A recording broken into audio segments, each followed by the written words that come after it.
하나님께서 6일 동안 천지를 창조하셨습니다.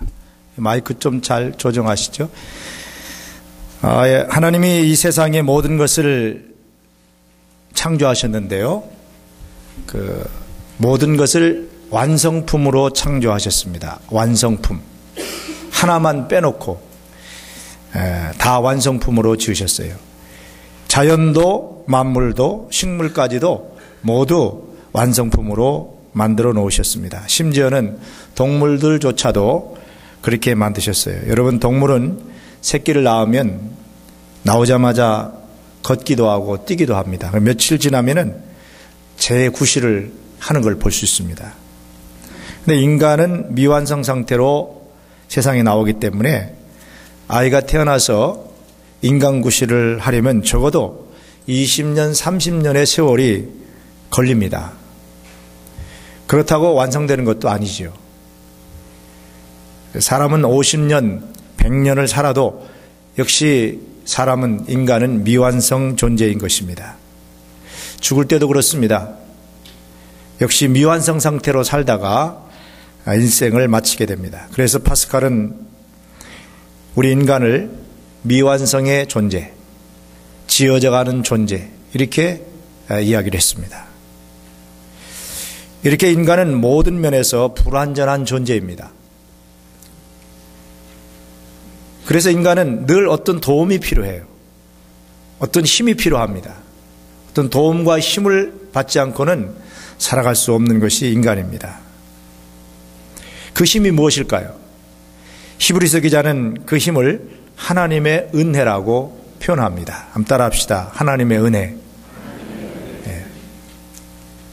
오늘 14절 말씀에 보면은 때를 따라 돕는 은혜를 얻기 위하여 하나님께로 나아가라, 이렇게 권면하고 있습니다. 때를 따라 돕는 은혜를 얻기 위하여 하나님께 나가라고 합니다. 이게 하나님의 은혜를 힘있게 되면은 인간의 부족한 부분들, 무지한 부분들이 다 커버되는 것입니다. 인간의 무능한 면과 무력한 부분들을 보완해 준다는 말입니다. 하나님이 인간을 지실 때 완성품으로 짓지 않으시고 부족한 면이 있도록 이렇게 지으신 이유가 우리에게 은혜를 주시기 위해서 이렇게 지으신 것입니다. 우리의 부족한 면들, 우리의 연약한 면들을 하나님의 은혜로 메꾸어서 살도록 우리 인간을 하나님이 그렇게 지으신 겁니다. 그래서 인간은 하나님을 떠나서는 살 수 없어요. 우리 인간 자체를 하나님 그렇게 피조하셨기 때문입니다. 미완성으로 피조하셨기 때문에 하나님의 은혜를 덧입지 않고는 살 수 없는 존재이기 때문에 하나님을 떠나서는 인간은 살 수 없는 것입니다.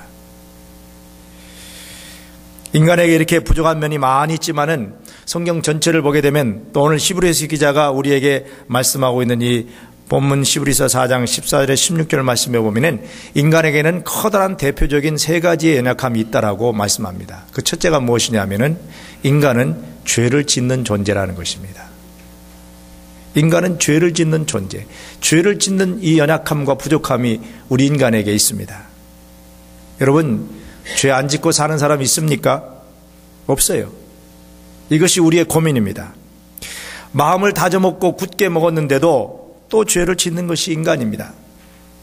선을 행하려고 하는데도 마음대로 뜻대로 되지 않고 내 마음에 악한 생각이 있고 악행을 행하는 경우가 많아요. 그래서 위대한 사도 바울과 같은 사람들도, 그런 위대한 선지자도 올 하나는 권고한 사람이로다, 누가 나를 이 사망에서 건져내랴.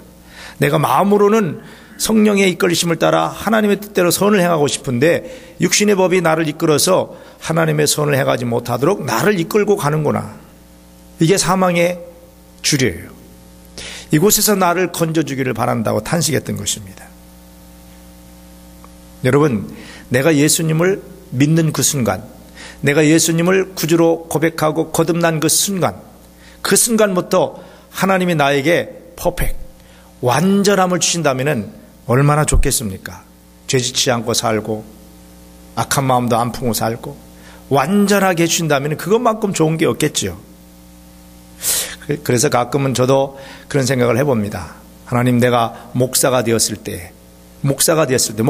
받는 그 순간에 하나님 나에게 완전함을 주셔가지고 이제 이후로는 절대 죄짓지 않고 이제 이후로는 정말 신통하게 내 인생을 하나님의 뜻에만 합당하게 살게 되었으면 좋겠습니다. 그런 마음을 품어본 적이 있지만은 목사 안수 받고 난 이후에도 그게 안 되더라고요. 장로님으로 안수받는 분들이 장로님으로 안수받으면서 선언했던 대로 정말로 이제는 완전해서 신통하게 하나님의 뜻만 행하고 살겠습니다. 이렇게 된다면 얼마나 좋겠습니까? 이게 안 되는 거예요. 권사님도 그렇게 될 수 없습니다.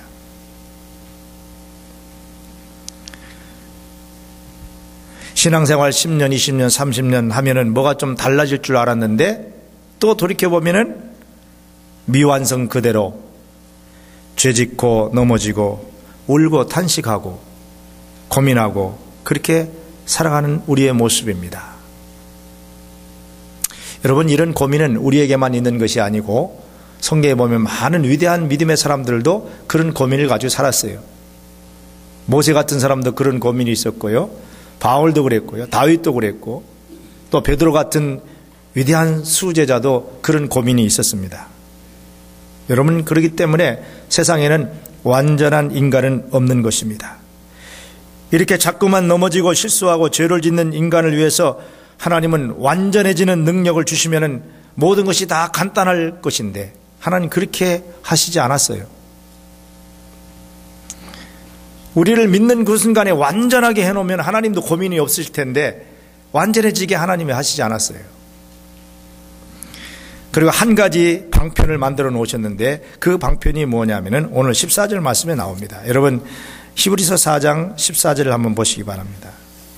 하나님께서 완전하지 못한 우리 인간, 넘어지고 쓰러지고 죄를 많이 든 인간을 위해서 방편, 은혜의 방편을 하나 만들어 놓으셨어요. 자, 14절을 다시 한번 같이 읽어봅시다. 시작. 그러므로 우리에게 큰 대제사장이 있으니 승천하신 자 곧 하나님의 아들 예수시라. 우리가 믿는 도리를 굳게 잡을지어다.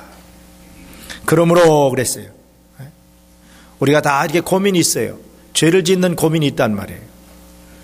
그런데 하나님께서 우리에게 이렇게 연약하고 부족한 죄를 자꾸 짓는 우리 인간을 위해서 큰 대제사장이 있으니 그랬어요. 대제사장 제도를 만들어 놓으셔서 우리로 하여금 은혜 가운데 살도록, 날마다 변화된 새 삶을 살도록, 더 완전을 향해서 나아갈 수 있도록 하나님께서 방편을 만들어 놓으셨다는 거예요.